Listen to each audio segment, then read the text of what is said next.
and welcome back to Glitter Budget with your hosts, Ann Jeanette. And Jess. And in today's episode, we're continuing our Tim Burton series with Mars Attacks. This movie came out in 1996, was directed by Tim Burton, and was written by Jonathan Gems. He did the screenplay. It was based off the Topps trading cards. Yeah, Topps trading cards, which is, I want to say, well, for us, probably a thing of the past. There are definitely card collectors that are like, yes, Topps! Oh, yeah. Remember Pogs? Oh, God, yes. Man, 90s Right. were the best. I had a whole collection, like a sweet collection. And one of my good friends at the time, moved, and I left him at her house, and they went with her. So she's not a good friend anymore, right? No. Yeah. I was very upset. I can imagine. I remember having to explain what Pogs were to someone the other day. Oh. I was like, "Oh yeah, remember Pogs?" They're like, "What the fuck was that?" I'm like, I malfunctioned. I didn't even know. How. When you actually describe it, it sounds stupid. Oh, no. There was nothing Yeah, they're fantastic about it. It was dumb as hell, but but they were awesome. Yeah. Like the best thing ever. So, but any hoozle, it stars Jack Nicholson. a whole slew of people. Yeah, I was actually. surprised, when I rewatched it, because I watched it a bunch when I was a kid. But when you're that age, when you're younger, stars mean nothing to you. Oh yeah, Nothing. So when I rewatched it, I was like, holy shit. they have so many goddamn people. They actually wanted to have more people in this. Yeah. You know what? Before we get to the trivia though, let's talk about other events Yes. that happened in 1996. It was a busy year. It was. I mean, I thought. But especially in August of 1996, I'm sorry, if you can actually see this, I know people that are listening or they have no clue what the fuck I'm doing. People that are watching, they're like, what is she reaching so awkwardly for? But yeah, in August of 1996 was the first 3-parent baby was actually conceived in New Jersey Oh. by mitochondrial donation. That is pretty cool, though. Yeah. And also, in August of 1996, Queen Elizabeth II issues letters patent on divorced former wives, of British princes, taking away from the ex-wives the attribute and style of Royal Highness. So, Princess Diana of Wales was not known. She would no longer be referenced as Your Highness. Right. But Queen Elizabeth put this into effect a week Conveniently. a week before Princess Diana got formally divorced from what's his face? Charles. Charles, right? No, wait. No,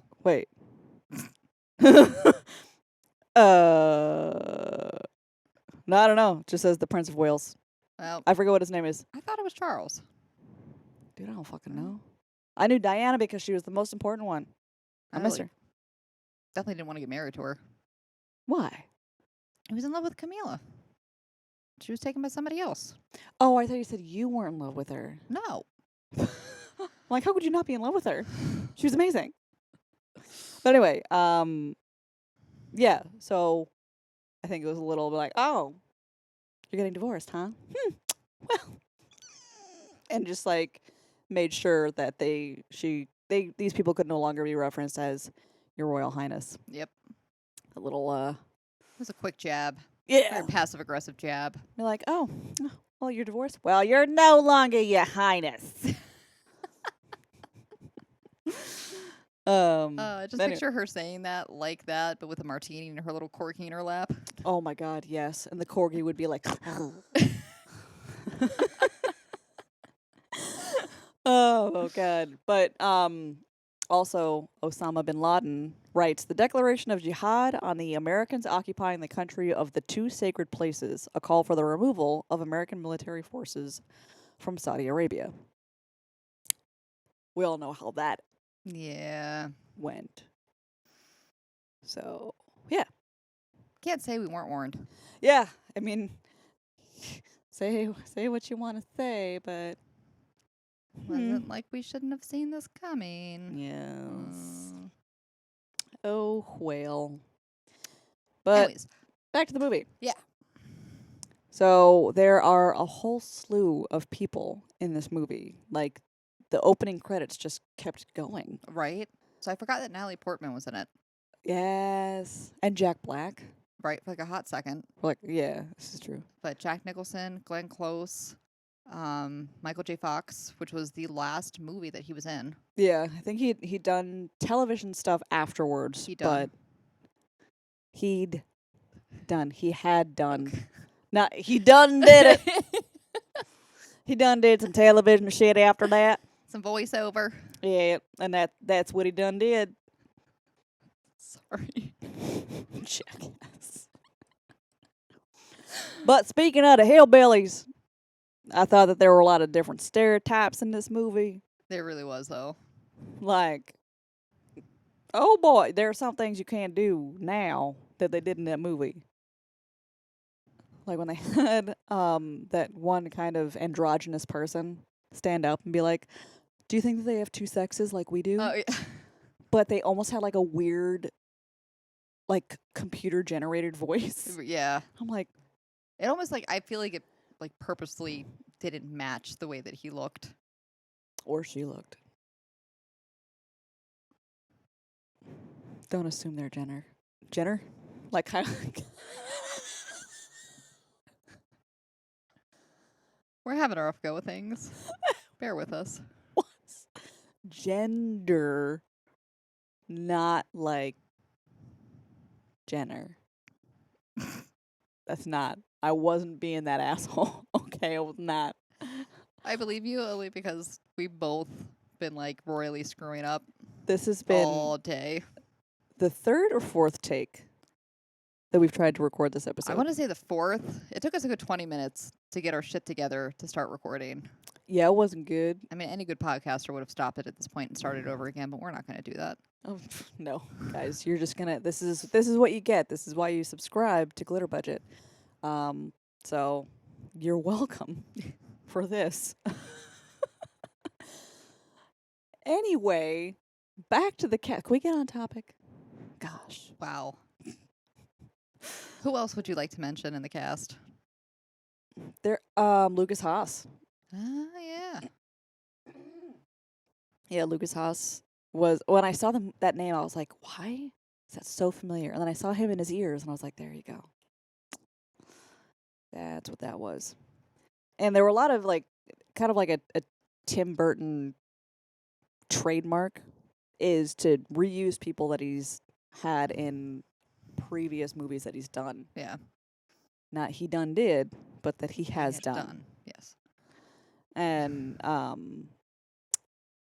Olan, oh god, I forget her frickin' name, but she was in Edward Scissorhands as one of the She was neighbors. like the uber religious neighbor, right? Was she? Or I thought think that she was so. like the bigger lady.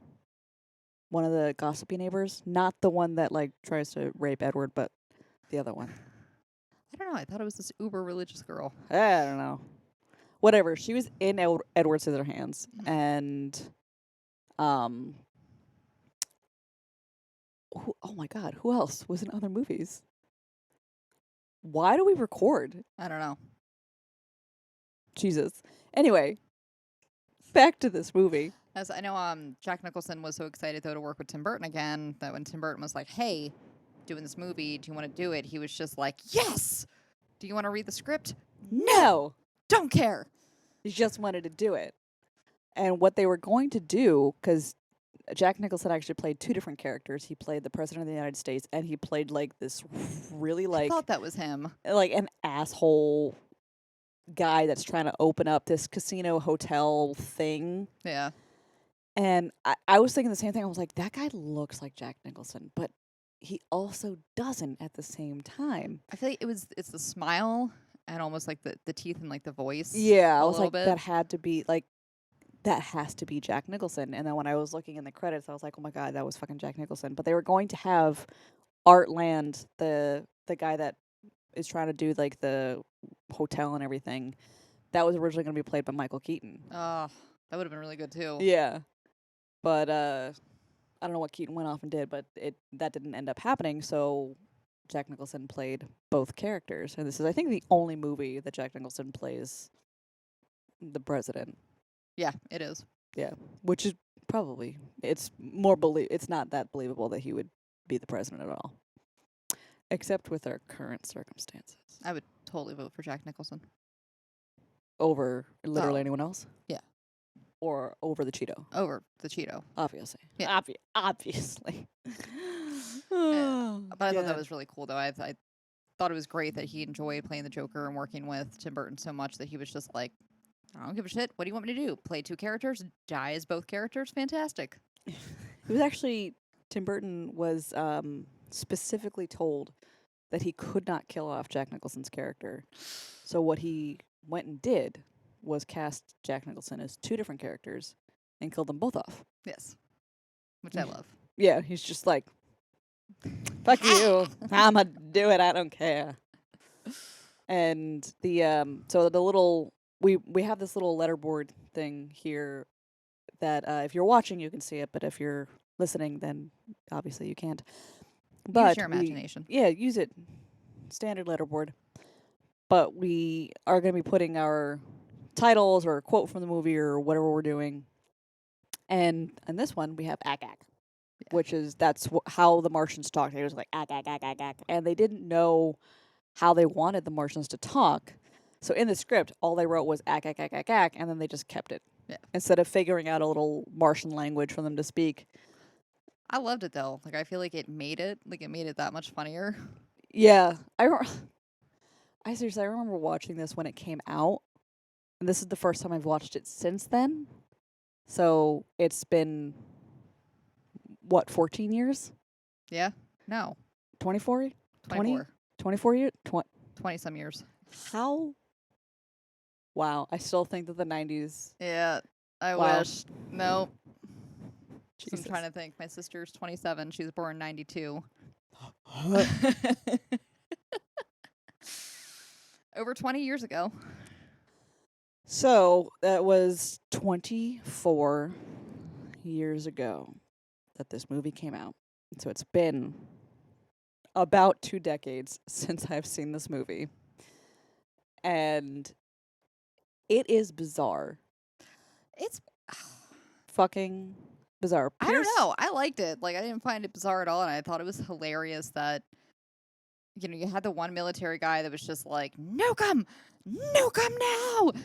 Yeah. And everybody else was like, well, come in peace. Maybe there's a cultural misunderstanding that, like, they completely opened fire. Like, maybe they misjudged the bird. Yeah, maybe doves mean war, not peace. And then when they just go and fucking kill someone else, they're like, well, wasn't the dove. But yeah, that guy was like constantly frustrated throughout the entire thing, and like every time he was just like, I loved how, like, Glenn Close's character was just like, just murder them, kill them all, and he's just like, see? do you see? And then they went to someone else, and they're like, yeah, no, you can't do that. Ay, ay, ay. I don't know. I just thought it was funny, though, because I feel like that's not a stance that we would take now. Nuke them or welcome them? Welcome them. Oh, God, no. Like, I feel like we would welcome them. Kind of like how the Martians were like, they were carrying around, they had a little computer that would translate. We come in peace. Yeah, so they're chasing people down, killing them, but using the little translator to say, we come in peace. It's like, yeah, that's essentially what we would be doing. Yes. I think anyway. But I like how every time, like, they vaporize somebody, which I guess, like, had to be pulled back. I guess originally, like, their ray guns, they wanted them to, like, do all sorts of shit. Yeah, blow off limbs, put, like, huge holes in people and stuff, but they were like, yeah, we don't want to rate it our, like, ratings, like, pull it back in. Yeah. So people were just basically vaporized, and they were either green skeletons or red skeletons. Mhm. And I guess originally it was supposed to have, like, a Christmas release. So that was Yeah. one of the reasons why they had the colors. And then those colored skeletons were originally put in Beetlejuice. Yeah. So if you're watching Beetlejuice when Barbara and Brad? Why am I forgetting his name? No. It was like ABCD. Adam. Adam. When Barbara and Adam are talking with Juno, in the background, you can see people, like, basically watching the movie with you, and there's green and red skeletons there. So Which I think that's a better explanation than, oh, it was for a Christmas release. that's what Burton said. No, I know, but that's dumb. It is. Like, no offense, Tim Burton. That's dumb. And I love, okay, so it's kind of funny that no matter who Tim Burton's girlfriend is at the time, she's going to be in the movie. So, To some extent. yeah. What was her name? Something Marie. Lisa Marie. Lisa Marie was Tim Burton's girlfriend at the time. I think she was the legs in Yeah. Beetlejuice. Yeah. So she was the legs that Beetlejuice fondles up at the end of that movie. She is the Martian girl in this movie who, like, her costume didn't have any kind of openings, closures, whatever. She had to be sewn into that costume. I thought was insane because it's like Why such do a all of these small- women get they're just put into these torture devices? vacuum sealed. Yeah, sewn vacuum sealed, in. sewn in, whatever. But like it wasn't wasn't necessarily like a huge role. Yeah. So you know what I mean? It's like why go through all this trouble for like what a 5-minute scene? It was pretty iconic though. Like that scene stood out more than anything. I think for me when I was watching it now, like I got a little overwhelmed with how many characters there were Yeah. that and they wanted more people. Well, like what, like 60, I think? Close Yeah. to it? Yeah. They wanted like all of these people and I'm like, guys, you gotta like even the people that you had now, it was like a little bit too much. But I swear to God, if Byron hadn't made it, I would have said fuck the show. Fuck it. I'm not done. I'm done. I know. And Tom Jones, that was awesome. I thought it was like amazing how he just like approached them backstage at a show and was just like, "Hey, you want to be in my movie?" He was like, "Sure." Yeah. Hey, girls, you want to be in my movie or in this movie? Yeah. Sweet. Sure. Yeah. Let's get it. So that was cute, but then they ended up getting killed by the Martians. But Eh. Tom Jones made it, and then they wound up. The end of the movie when they go to those fucking weird ass caves. Yeah. Where did the ferret come from? I don't know. Because It was random. that's a domesticated ferret. You ain't gonna find those. No. I can believe the squirrels. I can believe the deer. I can believe the fucking birds that they found. Ferret? No. No. That's That where you took me draw the line. That took me right out of the movie. Yeah. My suspension of disbelief is just done. I can't. So it didn't get you when they switched the heads. That did it too. It was a lot. It was a lot. It was a lot. But part of it, like storytelling wise, some of it was a little confusing. Like, because again, there were so many characters that they couldn't develop them enough. Like, I feel like Byron, they developed well enough where you cared whether or not, at least I cared whether or not he lived or died. Yeah. But with some of the other ones, I feel like some of the other ones, I feel like a good chunk of them ended up dying anyway. yeah. You know what I mean? So I feel like those characters in particular, they made so over the top Mhm. that you got a quick feel for them, and most of them, like, you didn't really care if they lived or died. Yeah. You know, like Glenn Close's character as First Lady was just so like overwhelmed with redecorating, and Yeah. her daughter's just like, I just leave it the way that they want it. She was like so appalled by it that at the end she gets killed by the chandelier. Yeah. Like the Eleanor Roosevelt chandelier. that was, oh my God. And the press secretary. Thank God he went. Oh yeah, he was such a creeper. Yeah. Yeah, he was. Oh. Mm-mm. Yeah, no. So Those were some good looking prostitutes, though. That was also not believable. right? I was like, if they're in DC, Yeah.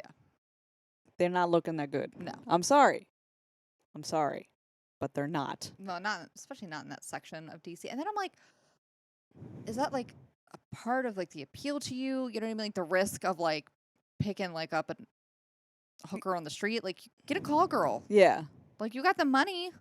yeah, you do, 'cause you flaunt it, and like it's not like are you just assuming that the prostitutes don't know who you are? That too. That's what I mean. Like I'm Because wondering if literally- that's like some of the thrill of it. Most people, I'm assuming who are of age would know who you are. Yeah. So I don't know. But no, yes, I feel like a lot of the characters who ended up like dying off pretty quick. You know, like the other character that Jack Nicholson plays was like such a tool I love how he's like trying to pitch his hotel as like the Martians are attacking, and he's like already half lit, and everyone around the table is like, I think we should stop. And he's like, I'm almost finished here. It's like, oh 5 more Jesus. minutes. But Yeah. I like though how when they were filming that scene when the Martians like shoot up the hotel or whatever, and they pan out to outside and you see it falling, like that was real. Mhm. So I guess it was scheduled. That particular building was scheduled to be demolished. So Tim Burton was just like, cool. Let me just run over here and film this real quick. We're gonna put it in my Yeah. movie. But I guess that hotel was owned by Howard Hughes, Yes. Oh, Hughes. and now it's a parking lot. Yeah, that made me Yeah. sad. Pave paradise and put up a parking lot. Bop, bop, bop. Why am I like this? I don't know. If we can riddle me that. I have no answers. Part of our breakdown earlier was that I kept singing Return of the Bat instead of Return of the Mac, but I blame Jess for that because our previous episode, once you listen to this, you'll have already listened or at least heard. You better be listening to the previous episodes. That one is called Return of the Bat because we talked about Batman Returns. Yes. So since we did that episode, I've had that song stuck in my head. With those particular words. Yes. So then I sound like a fucking lunatic when I sing it in front of people, and they're like, do you know, and they just let me go because they think that I'm someone that just likes to talk to herself, sing to herself. Well, you do You know, though. I do. Just leave me in my padded room alone, okay, with my nice white jacket. Anyway, other tidbits about this movie that I'm blanking on completely. Yeah, I got nothing. So We weren't ready. I'm sorry. we were not, but I feel like I was going into it, and then we started, and I. oh no, Howard Stern.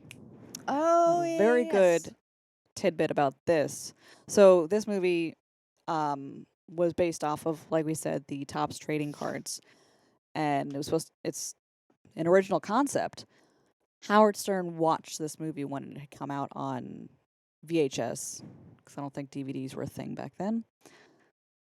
So it came out to VHS. He watched it and he's like, "Wow, this is like a stunning resemblance to a segment that he had done back in the 80s, Yeah. like the early 80s, which was Slim Whitman essentially like using his music to kill midgets from Martian midgets, Mars, little people, Martians. Martians. Midget Martians. They put midget in the title. They I don't did. know. I don't remember the title of the segment, but it was the premise of this movie, which is like what ends up killing the Martians in this movie is the music from a country singer called Slim Whitman, Yeah. and he does a lot of yodeling. That's so bad. It is. But so Howard Stern ended up re-airing that segment as proof. And then later on, like years later, Howard Stern had Tim Burton on his show and he was like, "Hey, you know, I had this segment," and then lists the title of the segment, which is like the plot of this movie. And all Tim Burton had to say was, "Wow, you should have sued me." Don't know how that ended up playing out, but it's kind of, I don't know, the guy who wrote the screenplay must have listened to that segment and was like, "Hey, this is fucking great." I don't. It's too much of a coincidence Yeah. to be I like, know. So according to him, like it was, the characters and like the idea was based off of the Topps trading cards. But then I guess there was also like like bubblegum that went with it or whatever, where like the story was in. So I guess oh yeah, the it was guy, on the backs of the yeah. cards. So I Yeah. guess the guy who was doing the screenplay didn't realize that and wrote like a good chunk of it like just as his original material. Mm-hmm. Maybe it wasn't though. Yeah, maybe it was actually Howard Stern. But like, honestly, I want to know like how much of a coincidence is it Right. that it's Slim Whitman, his music killing Martians? Like that's kind of Yeah, it's a little. The odds That's of them- very specific. the odds of them both having that same idea independently. Slim Whitman to none.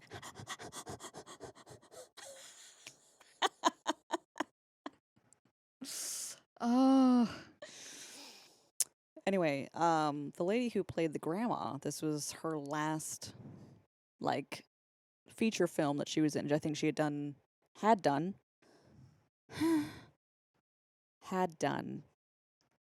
TV after this. Yeah, so her I and am Michael. saying he'd done or I know, she'd done. but it's just. I'm not. I know how to speak good. Damn it. I know you speak better than I do. I really don't have no room. Oh, lady, you've opened the floodgates. I'm going to come for you. Yeah, but her and Michael J. Fox, it was their both. What? It was the last time. Their last movie. Oh, really? Yeah. It was the last movie they had done. After that, it was all television. Yeah, and then unfortunately she had passed away, I think, a few years later, and then Michael J. Fox ended up being diagnosed with Parkinson's disease. Yeah. So I think until he got that kind of under control, did he do like TV stuff? Yeah, it took a while. Yeah. He ended up being in Scrubs, like an episode of Scrubs, right? Yeah, and then I think he was in Rescue Me for a little bit. Yeah. I was about to say Ladder 49. I was like, that's a movie. It is a movie. I saw that once upon a time. Same. I have no idea. I don't remember any of it. I remember the ladder company number, which was 49. Other than that, I have no recollection of that movie. But that was based off of real events, Yes.